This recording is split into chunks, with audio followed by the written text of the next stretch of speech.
નમસ્કાર વિદ્યાર્થી મિત્રો, આપણે અગાઉના પ્રકરણમાં જાણી ગયા કે દિલ્હી એ પ્રાચીન કાળથી જ ભારતની રાજધાનીનું મુખ્ય કેન્દ્ર રહ્યું છે. દિલ્હી ઉપર અલગ અલગ સમયે જુદા જુદા રાજવંશોએ પોતાની સત્તા સ્થાપી અને ભારત ઉપર રાજ કર્યું હતું. દિલ્હી ઉપર રાજપૂત યુગના શાસકોથી લઈ સલ્તનત યુગના લોધી વંશના શાસક વંશ સુધીનો પરિચય આપણે મેળવ્યો. આજે આપણે દિલ્હી ઉપર નવા જ શાસક વંશનો પરિચય મેળવીશું, જેણે મધ્યયુગીન ભારતમાં સૌથી લાંબા સમય સુધી ભારત ઉપર શાસન કર્યું હતું. વિદ્યાર્થી મિત્રો, તમે તાજમહાલ જોયો છે? દિલ્હીનો લાલ કિલ્લો, 500ની નોટ ઉપર તમને આનો ફોટો જોવા મળશે. ફતેપુર સિક્રીનો બુલંદ દરવાજો, આ તમામ સ્થાપત્યો મુઘલ શાસકોએ બંધાવ્યા હતા. ભારત પર મુઘલ સામ્રાજ્યની સ્થાપના થઈ તેની પહેલાં સલ્તનત યુગનું શાસન હતું અને કેટલાક રાજપૂત રાજવંશોના પણ રાજ્યો હતા. ભારતમાં ઈસવીસન 1526માં બાબરે મુઘલ સામ્રાજ્યની સ્થાપના કરી હતી, જેનું મૂળ નામ ઝહીરુદ્દીન મુહમ્મદ બાબર હતું. તેણે 20મી એપ્રિલ 1526ના રોજ ઇબ્રાહિમ લોદી સાથે પાણીપતનું યુદ્ધ લડ્યું. આ યુદ્ધમાં તેણે તોપનો ઉપયોગ કરીને ઇબ્રાહિમ લોદીને હાર આપી ભારતમાં મુઘલ સામ્રાજ્યની સ્થાપના કરી હતી. ભારતમાં મુઘલ શાસકોમાં બાબર, હુમાયુ, અકબર, જહાંગીર, શાહજહાં, ઔરંગઝેબ જેવા શાસકોનો આ પ્રકરણમાં આપણે પરિચય મેળવીશું. બાબર ભારત પર ઈસવીસન 1526થી 1530 સુધી રાજ કર્યું હતું. બાબર કુશાગ્ર બુદ્ધિવાળો અને શક્તિશાળી યોદ્ધા હતો. ફારસી અને અરબી ભાષાનો જાણકાર હતો. તે પ્રકૃતિ પ્રેમી અને લેખક હતો. તેણે તેની આત્મકથા તુઝુક-એ-બાબરી બાબરનામા લખી હતી, જે વિશ્વ સાહિત્યની પ્રસિદ્ધ કૃતિ છે. રાણા સંગ્રામસિંહ, ચિત્તોડના રાજા રાણા સંગ્રામસિંહ બાબરના સમકાલીન હતા. તે રાણા સાંગા તરીકે પણ પ્રસિદ્ધ છે. તેઓ વીર અને બહાદુર યોદ્ધા હતા. તેમણે પોતાના જીવનમાં અનેક લડાઈઓ લડી વિજય હાંસલ કર્યા હતા, પરંતુ બાબર સાથેના કાનવાના યુદ્ધમાં તેમનો પરાજય થતાં તેમનું સામ્રાજ્ય સીમિત બની ગયું હતું. બાબરના અવસાન પછી તેમનો સૌથી મોટો પુત્ર હુમાયુ 1530માં દિલ્હીની ગાદી પર આવે છે.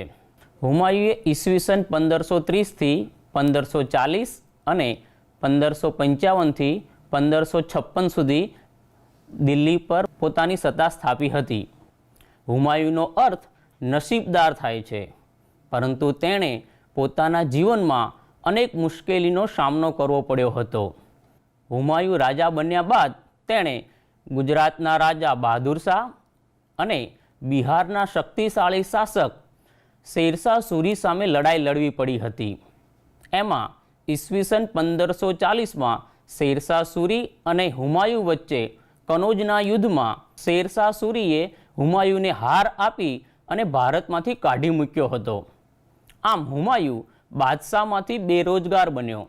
ભારતથી ભાગી તે ઈરાન ગયો અને ઈરાનના શહેનશાહની મદદથી તેણે 1945માં કંદહાર અને કાબુલ પર પોતાની સત્તા સ્થાપિત કરી અને ધીરે ધીરે ઈસવીસન 1955માં દિલ્હી ઉપર પુનઃ મુઘલ સામ્રાજ્યની સ્થાપના કરી હતી.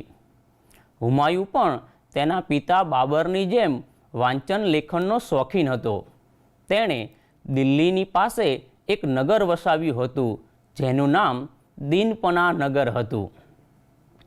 એક દિવસ સાંજે વાંચનાલયમાંથી પ્રાર્થના કરવા માટે જતા પગથિયા ઉતરતા પડી જવાથી તેનું મૃત્યુ થયું હતું.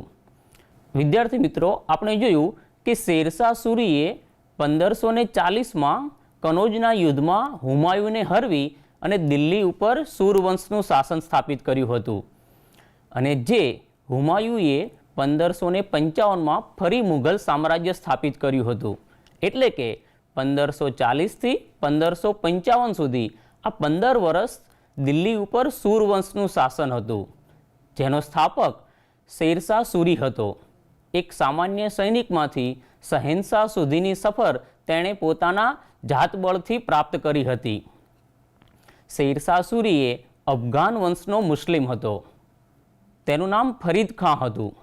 શેરશાહ સૂરીને ઇતિહાસમાં એક સુધારક અને ન્યાયપ્રિય શાસક તરીકે ઓળખવામાં આવે છે. તેણે દિલ્હીની ગાદી મેળવ્યા બાદ પોતાના શાસનમાં અનેક સુધારાઓ કર્યા હતા. તે સમયે દિલ્હીની આસપાસના પ્રદેશમાં ચોર લૂંટારાઓનો ખૂબ જ ત્રાસ હતો. શેરશાહે સૈન્યની મદદથી ચોર લૂંટારાઓને કેદ કરી અને સજા કરી દિલ્હીમાં શાંતિની સ્થાપના કરી હતી. શેરશાહ સૂરી ઈસવીસન 1540થી ઈસવીસન 1545 સુધી દિલ્હીની ગાદી ઉપર રાજ કર્યું હતું. શેરશાહ સુધારક અને ન્યાયપ્રિય શાસક હતો. તેણે ડાકુ લૂંટારાઓને અંકુશમાં લઈ રાજ્યમાં શાંતિની સ્થાપના કરી. નવી ટપાલ વ્યવસ્થા ઊભી કરી. તેણે વેપારીઓ અને યાત્રાળુઓ માટે ધર્મશાળાઓ બંધાવી હતી. રૂપિયાનું ચલણ શરૂ કરાવ્યું હતું. તેણે વિશાળ સેના નિર્મિત કરી હતી. તેણે એક મહાન રાજમાર્ગ ગ્રાન્ડ ટ્રંક રોડનું નિર્માણ કરાવ્યું હતું, જે બંગાળ અને ઉત્તર ભારત સુધી વિસ્તરેલો હતો. વિદ્યાર્થી મિત્રો, ઈસવીસન 1545માં તોપનું નિરીક્ષણ કરવા જતાં અકસ્માત થતાં શેરશાહ સૂરીનું મૃત્યુ થયું હતું. તેના પછી તેની ગાદી ઉપર કોઈ શક્તિશાળી શાસક ન આવતા દિલ્હી પર સૂરવંશના શાસનનો અંત આવ્યો. ઈસવીસન 1555માં હુમાયુએ દિલ્હી અને આગ્રા ઉપર આક્રમણ કરી અફઘાનોને હરાવી અને પુનઃ મુઘલ વંશનું શાસન દિલ્હીમાં સ્થાપિત કર્યું હતું. હુમાયુના અચાનક અવસાન બાદ અકબર માત્ર 14 વર્ષની ઉંમરે દિલ્હીની ગાદી પર આવે છે. અકબર ઈસવીસન 1556થી ઈસવીસન 1605 સુધી અકબરે દિલ્હીની ગાદી ઉપર શાસન કર્યું હતું. અકબર દિલ્હીની ગાદી પર આવ્યા બાદ 1556માં હેમુ સાથે તેણે પાણીપતનું બીજું યુદ્ધ લડાય છે. અકબર અને હેમુ વચ્ચે પાણીપતના બીજા યુદ્ધની લડાઈ થાય છે. પાણીપતનું પહેલું યુદ્ધ બાબર અને ઇબ્રાહિમ લોદી વચ્ચે લડાયું હતું 1526માં, જ્યારે પાણીપતનું બીજું યુદ્ધ અકબર અને હેમુ વચ્ચે 1556માં લડાયું હતું, જેમાં અકબરની જીત થાય છે. અકબરે પંજાબથી બંગાળ અને દિલ્હીથી ગુજરાત સુધીના મોટા ભાગ પર રાજ્ય સ્થાપિત કર્યું હતું. તેણે કાબુલ, કાશ્મીર, બલુચિસ્તાનથી દક્ષિણમાં અહેમદનગર સુધી પોતાની વિજય યાત્રા કરી વિશાળ સામ્રાજ્યનું સર્જન કર્યું હતું. વિદ્યાર્થી મિત્રો, તમે નકશામાં જોઈ શકો છો, લીલી લાઈન જેટલો ભાગ અંકિત કરેલો છે તે ભાગ ઉપર અકબરનું મુઘલ સામ્રાજ્ય હતું. અકબરે મેવાડના રાજા રાણા પ્રતાપ સાથે વારંવાર યુદ્ધો થતા હતા. તેમાં હલ્દી ઘાટીનું યુદ્ધ ખૂબ જ પ્રસિદ્ધ છે. તેણે ફતેપુર સિકરીને પોતાની રાજધાની બનાવી અનેક ભવનોનું નિર્માણ કરાવ્યું હતું. અકબરે હિન્દુ સાથે ઉદાર નીતિ અપનાવી હતી. તેણે રાજપૂતો સાથે સામાજિક સંબંધો બાંધ્યા હતા. તેણે રાજપૂતોને સેનાના ઊંચા હોદ્દા પર સ્થાપ્યા હતા અને રાજપૂતોએ પણ પોતાની વીરતા અને વફાદારીથી અકબરને ભારત જીતવામાં મદદ કરી હતી. અકબર બિનસાંપ્રદાયિક રાજા હતો. તેણે બધા ધર્મના ઉમદા તત્વોને લઈને દીને ઇલાહી નામનો નવો ધર્મ સ્થાપિત કર્યો હતો. તેણે રામાયણ, મહાભારત, પંચતંત્ર, અથર્વવેદ, બાઇબલ અને કુરાન જેવા મહાન ગ્રંથોનો ફારસી ભાષામાં અનુવાદ કરાવ્યો હતો. અકબર એક સામાજિક સુધારક પણ હતો. તેણે બાળ લગ્ન અને સતી પ્રથાનો વિરોધ કર્યો હતો. તેણે યાત્રાવેરો નાબૂદ કર્યો હતો અને બળજબરીપૂર્વક ધર્માંતરણ કરવા પર પ્રતિબંધ મૂક્યો હતો. ઈસવીસન 1605માં અકબરનું મૃત્યુ થયું હતું. અકબરના શાસન સમયે ભારતની સમૃદ્ધિ ખૂબ જ સારી હતી અને તેને એક સામાજિક સહિષ્ણુતાના યુગનો પ્રારંભ કરાવ્યો હતો. અકબરના મૃત્યુ બાદ તેનો પુત્ર જહાંગીર દિલ્હીની ગાદી પર આવ્યો હતો. ઈસવીસન 1605થી ઈસવીસન 1627 સુધી દિલ્હીની ગાદી ઉપર જહાંગીરનું શાસન હતું.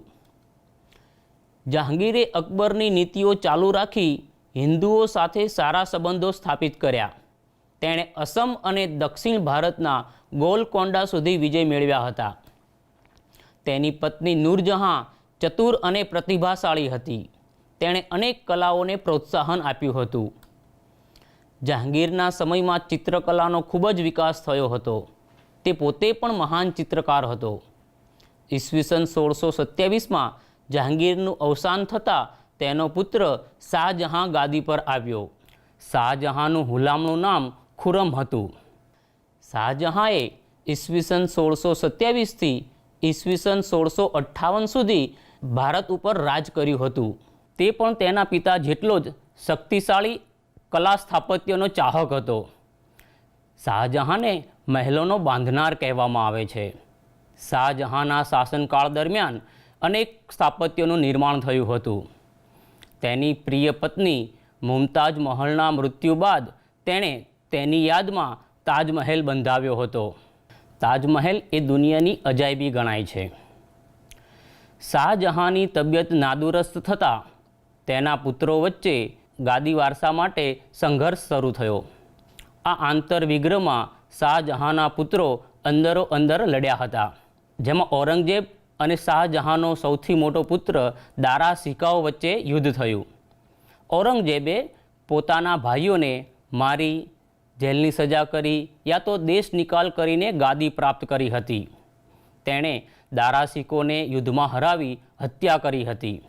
બીજો ભાઈ મુરાદને તેણે જેલની સજા કરી હતી અને એક ભાઈ સુજાનો દેશ નિકાલ કર્યો હતો. ઔરંગઝેબ ઈસવીસન 1658થી ઈસવીસન 1707 સુધી ઔરંગઝેબે ભારત પર શાસન કર્યું હતું. ઔરંગઝેબે 50 વર્ષ સુધી દિલ્હીની ગાદી પર શાસન કર્યું હતું.